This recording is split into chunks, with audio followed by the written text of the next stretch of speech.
DJ Swamp at Trill Hip Hop in Phoenix, Arizona, and I'm here with DJ Yella of the world famous N.W.A. And I had a couple questions about the equipment you used on Straight Outta Compton. When you did the scratching, what mixer were you using? We had the Newmark. The Newmark? 1150 or something like that. A Newmark. Yeah. Right on. 1200 turntables. Yep. Radio Shack needles with a penny on top. Yeah, the penny. Radio Shack needles. Yeah. Cause Skip a bunch? no, it was better than anything out there. Really? Cause you could take, cause they was fatter. Oh, okay. Then the other ones were like little thin. Nah, the Radio Shack, they didn't sound the best, but you could use them better than any of them. That's what we used for the whole tour. Yeah. Oh yeah. And you played the instrumental? Well, on the tour we had the DAT. Oh, you had it. We had the SP 1200, and then we did the turntable. We had no instrumental, only on the DATs. The whole show was off DATs. So what songs would you do off the SP 1200? Would be it was this song that E would dance to in between the song. It was on there. Then Dope Man was on the record. Mm-hmm. That was off the record. Everything else, the intro, everything was off the DAT. Because the DAT, we were the first one to use the DAT on the tour. Oh, okay. And the first time LL, our tours hooked up, and they was going off of records. When they put our intro on and they cut it louder they can get, the next day they bought a DAT machine putting all their stuff. Because it don't, no vibration, no nothing. Huh. It was ahead of its time. Yeah. So, who gave you guys the idea to use the DAT? Because we did them and used them in the studio. After we mixed the song down, the 1/4 inch or either 1/2 inch, then we go to DAT. So, as far as you know, nobody had did it before. No, we're the first with the DATs. Oh, yeah. Yeah, because we had the big professional DATs, not little bitty ones, rack mountable DATs. Okay. But, we have them on the side. Remember, was it a Tascam or a Sony or a Sony. Panasonic? Maybe Tascam or Panasonic, something like that. It wasn't a Sony. Okay. But it was expensive back then, $500 or whatever it was. Yeah. We had two of them. So, oh yeah, we had all the show, because me and Dre put the show together.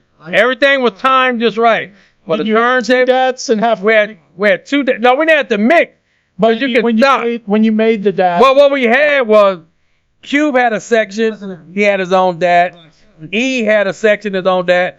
Ren and Dre come out. We have a DAT for that. Oh. But we could pause in between every song. So we didn't have to time the song perfect, or we had it all set up perfect. Okay. So when I saw you when Radio 12-inch came out, Ice Cube wasn't with you guys then.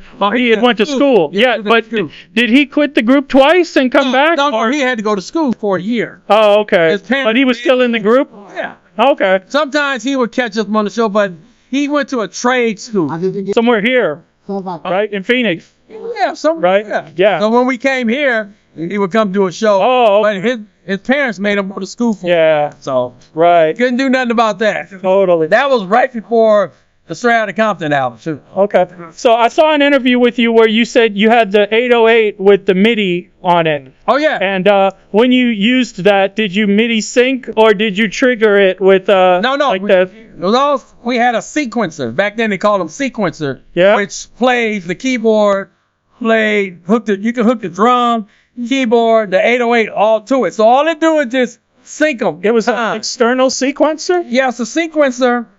Like a Roland? Oberheim. The Oberheim. We had an OB8, then we had the DMX was the first drum machine. It had a big sequencer, looked like a drum machine back then. Then we went to the Roland 500. Okay. A smaller one. But all the Straight Outta Compton was synced on that. What we do is sync the 808, the SP12 together. And what we do, we lay down a SMPTE track on track 24 of the tape. Through the whole tape. So we had them, both machines, all they do is start on time. You know, once they start on time, they never lose their beat. Yeah. And that's what kept them in sync. So they wasn't really in sync, but they was playing perfectly together. What all keyboards and drum machines Straight Outta Compton? The X7, the Juno 106. That's it. That's it? That's all. And the 808, the SP1200? We had the 808, the 1200. And the Wrecking Crew days was the SP12. What? We had the SP12 at first. Then we went to the 1200. So the 12 was 5 seconds a sample. SP1200 was 10 seconds. Right. But the key, how you cheat on that is you speed the record. Then we can get, we record like 2.5 seconds, speed it up. And we slow it down, it's 5 seconds long. So we was kind of ahead of ourselves. Yeah. And so in the movie, they had like a 909 and a Moog in this. Nah, we didn't have no 909. That. Moog came later in the second album, the last album. So the second album was more musical. Yeah. What keyboards were added? And you probably had an MPC by then, right? Or no, 1200. Still 12. Oh, Ruthless was 1200. Wow. Still maybe above the law. The DOC, all that, JJ, all that was 1200. Okay. Oh, yeah. Because that's why the sound is 1200. Totally. You cannot replace that sound. How much of the scratching would you do, and how much would Dre do? Dre would probably do most of the scratches. Because I would engineer everything. Yeah. I would engineer everything, or go down and program the drums. Sequence the drums. Was it the same mixing board on Straight Outta Compton? As a matter of fact, Miles and Running and For Life? And all the Ruthless was on that board. Trident board. There's a Trident board. Yeah. 24 track. Audio Achievement. Yep. And do you remember any outboard gear that was used a lot? Compressors or effects? H3000s maybe? Eventide? They were... The compressors or the gates or the limiters was used for the vocals mainly. Yeah. I think maybe the bass, but the key, what we did, we EQ'd as we recorded. Like kick drums. You hear this song we're playing, it might be 3 kick drums. We was ahead of ourselves. 808 and maybe 2 in the SP1200. Would they be on separate tracks? Not to be all in the same track. On the same track. Okay. Because we ran out of track, Yeah. You're losing one track, number 24 on Sympathy, and you can't put vocals next to that because it'll bleed over. So you have to put scratching or something like that. Because we always 1 through 8 is usually drums. Yeah. Then bass and guitar. Vocals is always 17 and up. Always. And when you said you did the Above the Law album, you got some other equipment like the MPC? They might have had MPC. Because that's what they probably did. I wasn't on that album. You weren't on? But they did. You played drums though, right? I played the drums on Doc's album, Easy album, our album. Oh, okay. On each song, yeah. Okay. And when you did Bone Thugs and Harmony? That was off an old track. I did a group called Yomo and Marquis in 91. But they got mixed up in red tape, so they didn't do nothing. So when Bone Thugs came around, they heard the song For the Love of Money. That was already made. Yeah. All they did was take out the vocals and put theirs on it. Oh. It wasn't nothing changed. It was the same exact track. But you did some of the other songs, right? On Bone, I did I did the intro, For the Love of Money. I did the instrumental at the end, which I did not get credit for the Love of Money instrumental. Right. But I put instruments on top of it and stuff. Right. Oh, yeah. Did you use the MPC 3000? I never used the MPC. Never used the MPC? Never. Only the 1200. That's the 1200. Yep. All right. Do you know when Boys in the Hood was made? Was it real 808 or was it Sam 808 SP 1200? Because I wasn't there on that day, but most likely it might have been SP 1200. It was probably the 1200. So we can get the kick, we can get the big 808 out of the SP12. It's sampled enough. Matter of fact, it might have been the the 1200 on that.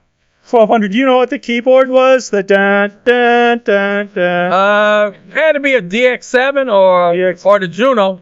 Okay. Juno 106. What was your favorite drum machine? The SP1200. Yeah. I mean, I like the DMX. That's what we started on. Oh, yeah? In the Wrecking Crew days. Yeah. Oh, yeah. I wanted to know, did you ever perform your verse for Turn Off the Lights live? Never did the song. No? When we finished the song, that's when me and Dre left. Oh, okay. And that's when the song went big. Have you ever considered doing it on some of your shows now? I'm retired. Like you perform live. Yeah, I've never done it. You wouldn't do it? Nah. Is that the only song you've ever done vocals on? That like a whole verse? Yeah. Oh yeah. Yeah. That's not my thing. Talking on. I was just curious. Yeah. What kind of microphone did you use on Straight Outta Compton? I think it was a 57. Short 57. A short 57? You know how these people buying all these mics and all? Yeah. We had one.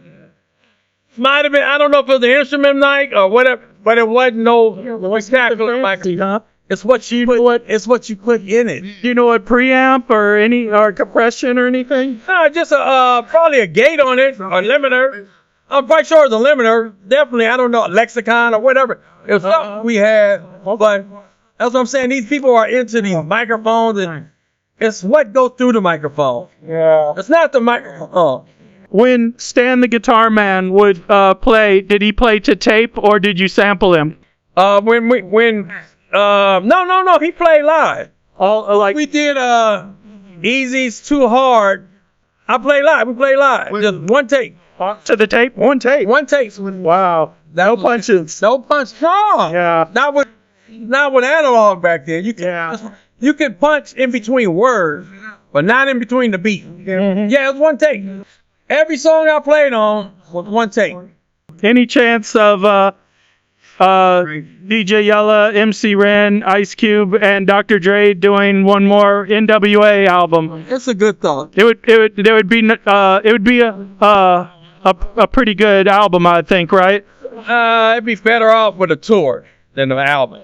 Sure. Yeah. Well, you did do the shows. With you. Yeah, like Coachella. Was it Coachella? That was the first. Yeah, that was the only time we did all of us together in 25 years. Yeah. That was the first and only time. Mm-hmm. And that was the time when they wanted us to do it world tour, Yeah. but they couldn't get it together. Right. I think that's all my questions. I appreciate you very much, man. Thank you so much.